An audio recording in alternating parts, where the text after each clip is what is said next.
Bonjour à tous, aujourd'hui une émission spéciale artisan. Nous recevons Véronique Zezevic. Elle est artisan verrier, elle va nous parler du fusing et du thermoformage et nous irons lui rendre visite dans son atelier. Deuxième invité, un maître ébéniste, cette fois-ci Jean Dedreuil. Il restaure des meubles du 18e et 19e siècle en utilisant une technique du 18e siècle. Nous saurons tous leurs secrets en plateau, c'est maintenant dans Déco 8. Bienvenue à tous.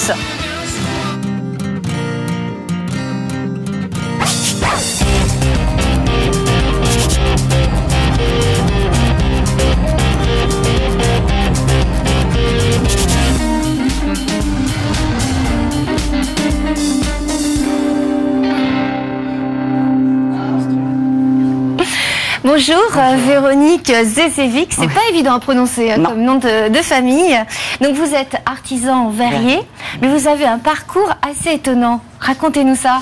Reconversion professionnelle. Il y a 5 ans, chômage après dépôt de bilan de l'entreprise qui m'employait. Et grosse question, retraite ou autre chose. Et ça a été autre chose. Alors c'est bien parce que ça va nous permettre justement d'expliquer aux téléspectateurs qu'on peut justement maintenant exercer sa passion et avoir du talent et se découvrir comme vous l'avez fait. Ça a été un choix plutôt audacieux, non? Complètement, fou. Ah, ouais. Oui, non, sincèrement, il faut réfléchir à 3 fois, même à 10 fois avant de se lancer. Mais une fois que c'est fait, c'est bien. Alors vous avez démarré dans les vitraux? Tout à fait. Alors les vitraux, à la base, il y a plutôt toujours une pensée religieuse. On pense plus justement aux vitraux des églises, etc. Oui. Et pourtant vous en avez fait des éléments de décoration. Exactement. J'ai essayé de leur donner un petit côté un peu plus actuel pour justement éviter la connotation tout le temps religieuse. Donc adaptation de tableaux assez modernes, mais avec un montage traditionnel plomb. Et puis après, je me suis orientée vers la fusion de verre, que je travaille exactement comme les vitraux. Alors justement, on va parler un peu de ces techniques, parce que tout le monde ne connaît pas les techniques. Mais avant ça, quel est l'investissement pour, par exemple, si un téléspectateur veut se lancer justement dans la pratique du verre, des vitraux, etc. Quel est l'investissement de départ? Un four, par exemple, c'est ce qui coûte le plus cher? C'est ce qui coûte le plus cher. Il faut compter entre 5 et 10 000 euros le four. Et il faut réellement casser la tirelire. Ouais. La matière première est chère, l'énergie est chère, les locaux sont chers et les fours sont chers. Donc il faut penser casser la tirelire. Il faut casser la tirelire, oui, mais bon, ça vaut le coup a priori. C'est quand on peut assouvir sa passion, oui. Il n'y a pas de rien de plus beau en fait, voilà, que d'exercer sa passion. Alors justement, vous nous disiez tout à l'heure que vous appliquez la méthode, le fusing. Oui. Alors expliquez-nous ce que c'est. Fusion de verre, un verre de base sur lequel je reconstitue mon décor, verre émaillé dont l'émail est non cuit. Et qui, au passage au four, va se cuire, vitrifier. Et le décor va fusionner avec la base qui est en verre transparente. Donc d'où le nom fusing. Fusion, exactement. Et la fusion intervient entre, suivant ce qu'on veut faire comme résultat, ce qu'on veut obtenir comme résultat, entre 810 et 860 degrés.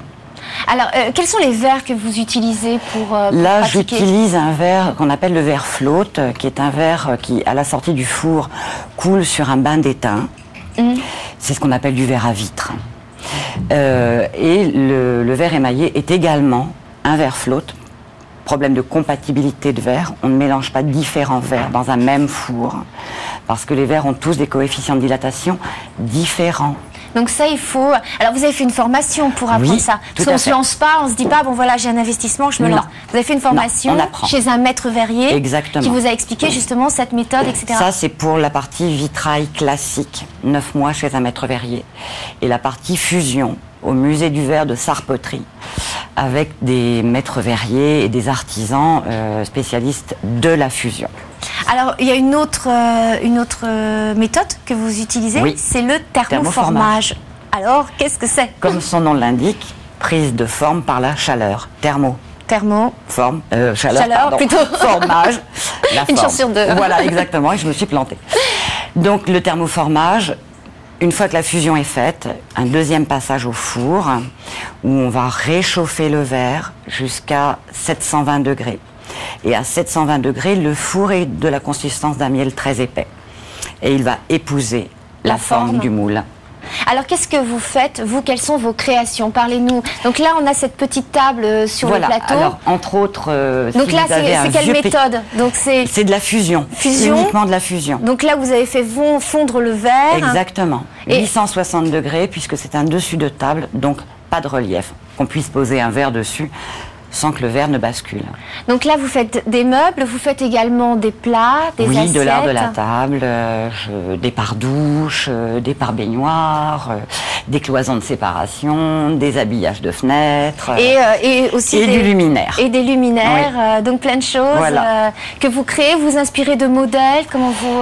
Mon époque de prédilection, c'est 1930, l'art déco quand même. D'ailleurs, cette table a un style très art déco, avec justement cette méthode. Voilà, elle avait perdu son verre et je me suis dit que ce serait une occasion rêvée de montrer ce qu'on peut faire avec un piétement ancien et des techniques modernes. Bon, bah, c'est plutôt réussi. Hein. Merci. On vous a rendu visite justement dans votre atelier. Oui. Alors on va vous voir travailler, Véronique, et elle a travaillé quelque chose qu'on a après en plateau. En attendant, tout de suite, je vous propose d'aller rendre visite à Véronique dans son atelier. Et juste après, nous accueillerons sur notre plateau Jean de Dreuil, qui lui est maître ébéniste.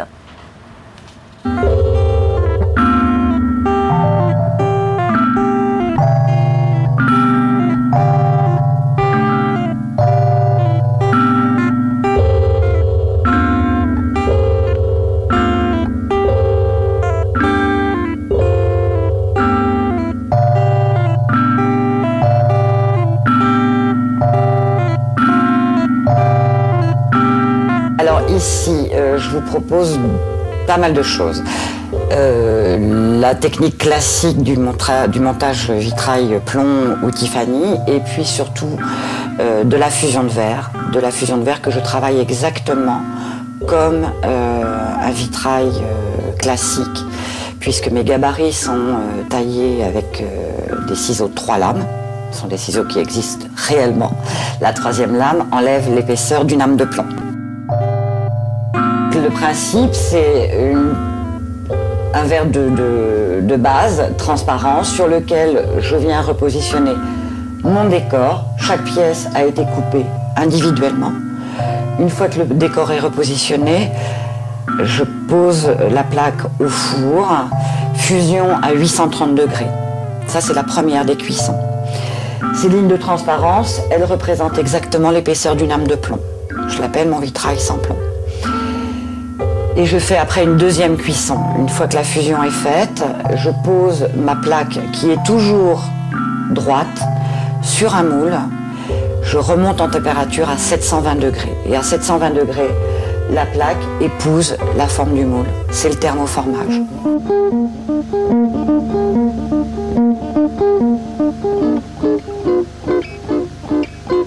Le verre est un matériau, je vais dire, susceptible. Il faut savoir lui parler, il faut savoir l'écouter. Si on n'écoute pas, il se venge, et quand il se venge, il casse. Et là, il y a 1 voire 2 journées de travail à la poubelle, et puis il faut recommencer. Je pense que, oui, il faut avoir quelque part une envie de s'exprimer, et puis tomber amoureux de ce matériau.